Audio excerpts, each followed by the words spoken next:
देश में खाद्यान्न भंडारण की शक्ति। पिछले दिनों प्रधानमंत्री नरेंद्र मोदी ने 9.3 करोड़ से अधिक किसानों को 18,640 करोड़ रुपए से अधिक धनराशि की पीएम किसान सम्मान निधि की 22वीं किस्त जारी करते हुए कहा कि किसान और कृषि भारत की शक्ति हैं। पश्चिम एशिया में युद्ध के बीच भारत के रिकॉर्ड खाद्यान्न उत्पादन राहत और अर्थव्यवस्था की ताकत बन गए हैं। दुनिया के तेजी से खुलते हुए कृषि बाजारों और खाद्यान्न की बढ़ती वैश्विक मांग के मद्देनज़र भारत के द्वारा कृषि को निर्यात उन्मुख बनाए जाने से किसानों की आर्थिक सशक्तता के साथ ग्रामीण अर्थव्यवस्था का नया अध्याय लिखा जा सकेगा।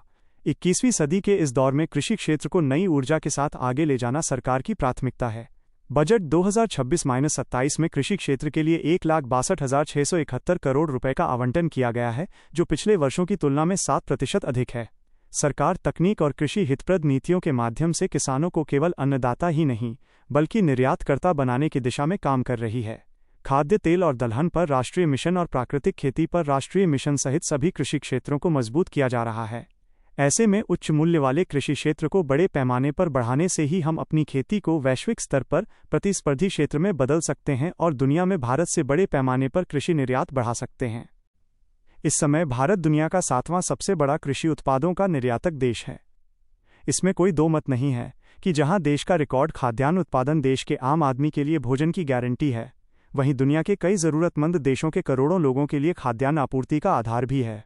पिछले वर्ष 2024-25 में भारत में 30.70 करोड़ टन खाद्यान्न का रिकॉर्ड उत्पादन हुआ है और इस वर्ष 2025-26 में इससे भी अधिक खाद्यान्न उत्पादन की संभावना है। भारतीय खाद्य निगम (FCI) के पास केंद्रीय पूल में अप्रैल 2026 तक लगभग 182 लाख टन गेहूं उपलब्ध हो जाने का अनुमान है। इस समय देश के 80 करोड़ से अधिक कमजोर वर्ग के लोगों को निःशुल्क खाद्यान्न वितरित किया जा रहा है। यह बात भी महत्वपूर्ण है कि 2008 की वैश्विक मंदी में भी भारतीय अर्थव्यवस्था खाद्यान्न ताकत के कारण बहुत कम प्रभावित हुई। इतना ही नहीं, 6 साल पहले कोरोना काल में भी देश के खाद्यान्न भंडार देश के लिए हथियार बन गए थे और भारत ने ज़रूरतमंद देशों को खाद्यान्न का निर्यात भी किया।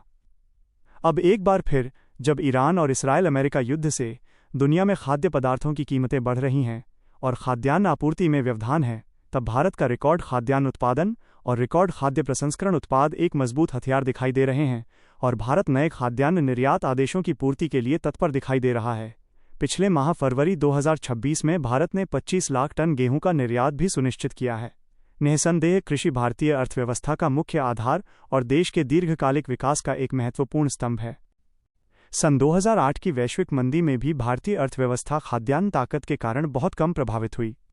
कोरोना काल में भी देश के खाद्यान्न भंडार हथियार बन गए थे और भारत ने ज़रूरतमंद देशों को खाद्यान्न का निर्यात भी किया था। अब जब ईरान और इस्राएल अमेरिका युद्ध से दुनिया में खाद्य पदार्थों की कीमतें बढ़ रही हैं और खाद्यान्न आपूर्ति में व्यवधान है, तब भारत का रिकॉर्ड खाद्यान्न उत्पादन मजबूत हथियार बने। भारत नए खाद्यान्न निर्यात आदेशों की पूर्ति के लिए तत्पर है। पिछले माह में भारत ने 25 लाख टन गेहूं का निर्यात भी सुनिश्चित किया है।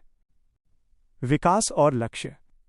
खासतौर से विगत कुछ वर्षों में कृषि क्षेत्र एवं छोटे किसानों की मजबूती के लिए कई प्रभावी कदम उठाए गए हैं। पीएम किसान सम्मान निधि और न्यूनतम समर्थन मूल्य (MSP) जैसे कई कार्यक्रमों से देश का कृषि क्षेत्र लगातार मजबूत हुआ है। अब तक किसानों को प्रधानमंत्री किसान सम्मान निधि के तहत 4 लाख करोड़ रुपए से अधिक की राशि प्राप्त हुई है। प्रधानमंत्री फसल बीमा योजना के तहत लगभग 2 लाख करोड़ रुपए के बीमा दावों का निपटारा किया गया है। संस्थागत ऋण कवरेज 75% से अधिक हो गया है। देश के गांवों में अप्रैल 2020 से शुरू की गई पीएम स्वामित्व योजना के तहत ग्रामीणों को उनकी जमीन का कानूनी हक देकर उनके आर्थिक सशक्तिकरण का नया अध्याय लिखा जा रहा है।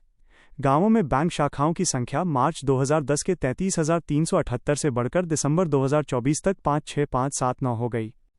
साथ ही किसान क्रेडिट कार्ड (KCC), कृषि इंफ्रास्ट्रक्चर फंड, सहकारी समितियों और ग्रामीण क्षेत्रों में स्वयं सहायता समूह, ग्रामीण बैंकिंग व्यवस्था आदि प्रभावी भूमिका निभा रहे हैं। यह बात भी महत्वपूर्ण है कि इस समय भारत दुनिया की नई खाद्य टोकरी और वैश्विक खाद्य सुरक्षा के प्रति प्रतिबद्ध देश के रूप में रेखांकित हो रहा है। इस समय भारत खाद्य प्रसंस्करण क्षेत्र में नवाचार, स्थिरता और सुरक्षा के वैश्विक मानक स्थापित कर रहा है। पिछले 10 वर्षों के दौरान भारत ने खाद्य प्रसंस्करण क्षेत्र में बदलाव लाने के लिए व्यापक सुधार किए हैं। भारत ने खाद्य प्रसंस्करण में 100% प्रत्यक्ष विदेशी निवेश (FDI), प्रधानमंत्री किसान संपदा योजना, सूक्ष्म खाद्य प्रसंस्करण उद्योगों का औपचारिकीकरण, खाद्य प्रसंस्करण उद्योगों के लिए उत्पादन आधारित प्रोत्साहन योजना जैसी बहुआयामी पहलों के माध्यम से पौष्टिक दुनिया के निर्माण के सपनों को साकार करने की दिशा में तेजी से कदम बढ़ा रहा है। भारत के खाद्य प्रसंस्करण क्षेत्र के तहत पिछले 10 वर्षों में 50,000 करोड़ रुपए से अधिक एफडीआई प्राप्त हुआ है और भारत की खाद्य प्रसंस्करण क्षमता 15 गुना से अधिक बढ़कर 200 लाख टन से अधिक हो गई है।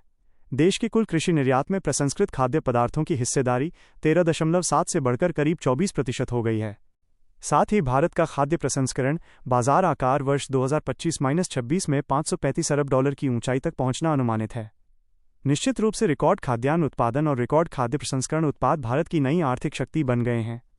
ऐसे में इन्हें निर्यात उन्मुख बनाकर भारत निर्यात की कमाई एवं वैश्विक खाद्य आपूर्ति में प्रभावी भूमिका निभा सकता है। भारत के पास खाद्यान्न उत्पादन और खाद्य प्रसंस्करण वस्तुओं का उत्पादन और निर्यात बढ़ाने की अपार संभावनाएं हैं।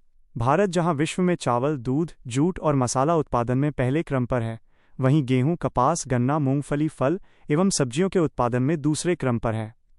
भारत के पास विविध जलवायु है और भारत कृषि जलवायु क्षेत्रों के मामले में समृद्ध है। ऐसे में भारत को निर्यात आधारित खेती, फसल विविधीकरण और खेती में आधुनिक तकनीक के एकीकरण के साथ आगे बढ़ना होगा।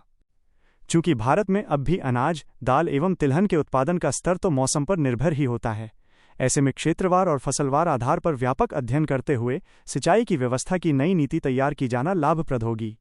इस बात पर भी ध्यान देना होगा कि अनाज बर्बाद होने से बचाने के लिए देश में 2028 तक सहकारी क्षेत्र में 700 लाख टन अनाज भंडारण की नई क्षमता विकसित करने की महत्वाकांक्षी योजना को तेजी से कारगर क्रियान्वयन के द्वार पर आगे बढ़ाया जाए।